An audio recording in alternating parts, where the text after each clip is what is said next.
I have immense respect for anybody who does this for a living, especially stepping outside of it now.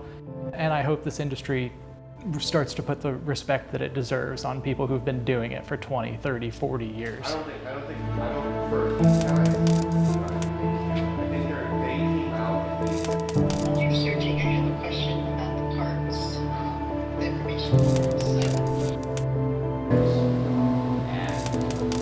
Use it, and that's not making a mesh quite yet, but it strength comes with it, but on a progressive web version.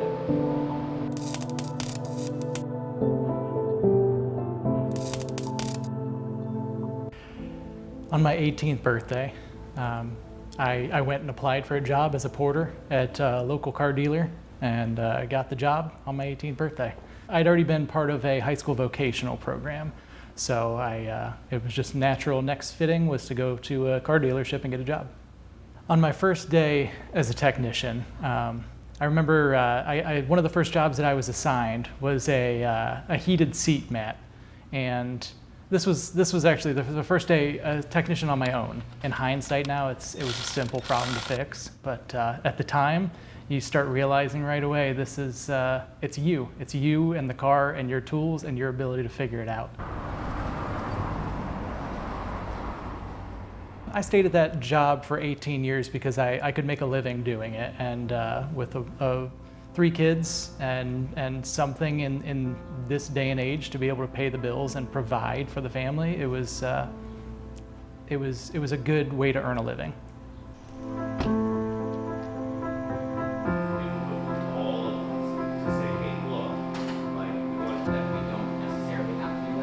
After years in the industry, I would say that you start to pick up on things that newer technicians aren't able to pick up on easy enough. I mean, how long it takes you to search through a workshop manual, a wiring diagram to find a concern. With how complex vehicles have gotten, the resources have not gotten to the level that they need to be at. So it makes the job harder than it needs to be. After 18 years, I had some hernia issues and some just pain that just kept coming back every day. And I also knew that, I'd been doing it for 18 years, and another 18 made me 54. I didn't think I had another 18 years in me, or 18 plus. And again, I knew there was a better way forward that we could help change the industry. I had a vision for what could be done to make life easier for diagnosis, for understanding, bringing a higher level of understanding to the technician about what they're working on. In my 18 years in the dealership, I didn't see a whole lot that was built for the technician. Most everything coming in was for the advisor, for the customer. I know what that feeling is like of, assuming bi-weekly here, of what a 70-hour pay feels like versus 120-hour pay. If more younger technicians got to see that right away, if they got to see that light, that we wouldn't see the attrition numbers that we do right now. I think a lot of people are leaving before they get a chance to feel 120-hour pay. I'm building what I'm building at Pinpoint because I think everybody should experience that.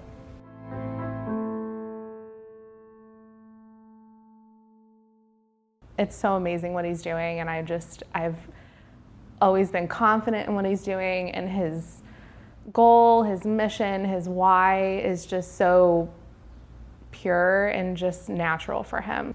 When people think about auto technicians, oh man, I think it's the iceberg on top, and you don't see all of the things that they have to do behind the scenes.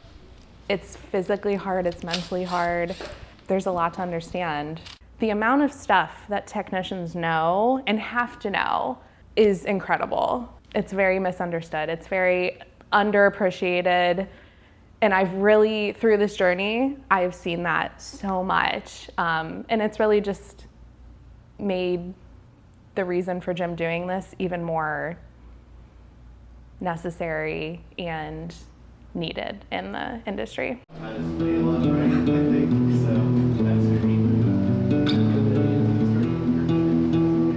Do I think Pinpoint could have been brought to market by somebody who'd never been a technician? Absolutely not.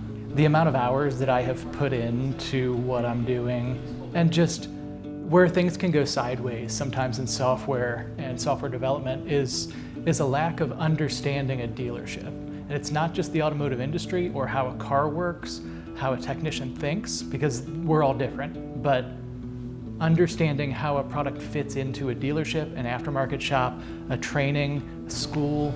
It takes knowledge and years of being there, seeing it firsthand. It's not just, we got to tour a dealership and we got to talk to some people.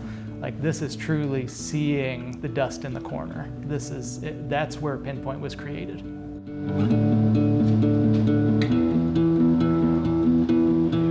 I feel like I owe something to my former self and to the people who are still in the dealership doing it every day. There's so much tribal knowledge in this industry that's passed down from tech to tech that's almost like it's sometimes a forgotten piece of it, is retaining the people who've been there for 20 and 30, 40 years. They are important, they matter, and they're what moves this industry forward, because at the end of the day, who's going to train all of the new people coming in?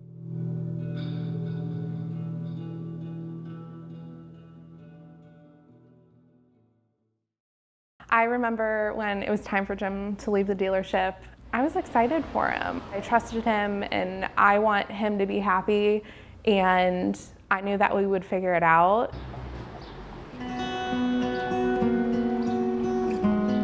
Behind the scenes with Jim, I mean, what you see is what you get. He is who he is, and he's not gonna change. He's not gonna be molded necessarily by the room he's in, and I love that about him. I love that he feels out the room and he picks out the people who he feels safe with and who understand what he's doing and appreciate what he's doing.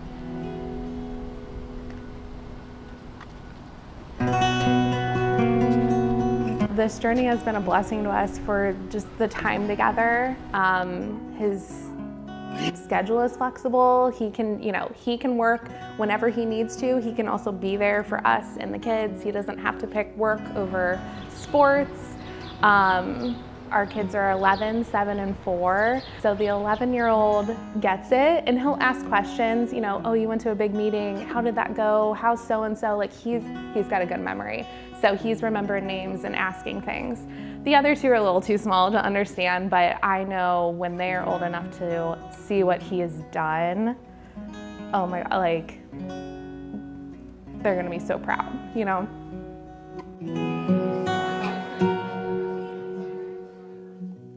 Something I've learned about her is her attention to detail and honestly our ability to work together to make something. Before this, we didn't get to spend as much time together when I was at a dealership all day, but now being home and kind of needing her for some of the projects to help build Pinpoint, I've seen her attention to detail, her eye for something.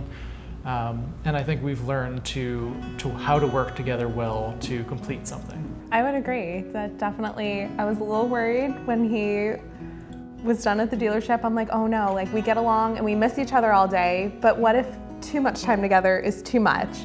And it wasn't. It's not. And yeah, a year and a half in, and we still enjoy seeing each other every day, most days, all day, and talking about everything. And we both have got to be creative, and yeah, it's been great. It's been fun. She's a good partner. Yeah.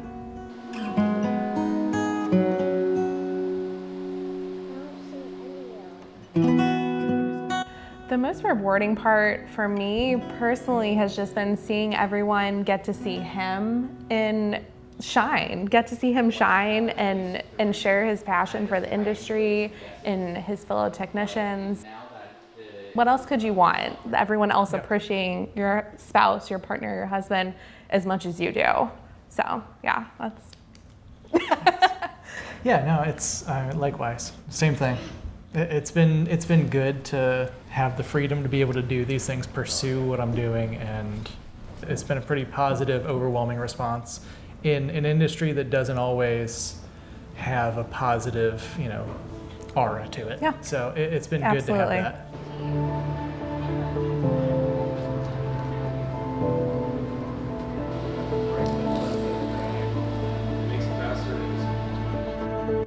If in the future my kids watch this 10 years from now, I just hope they remember, like, if you put your mind to something and you really want to do it and you have the knowledge behind it, I think, I hope they realize, go for it, do it. See- Absolutely. Yeah. Do it. Yeah. Do it. Do what makes you happy. Do what you need to do, but find what makes you happy.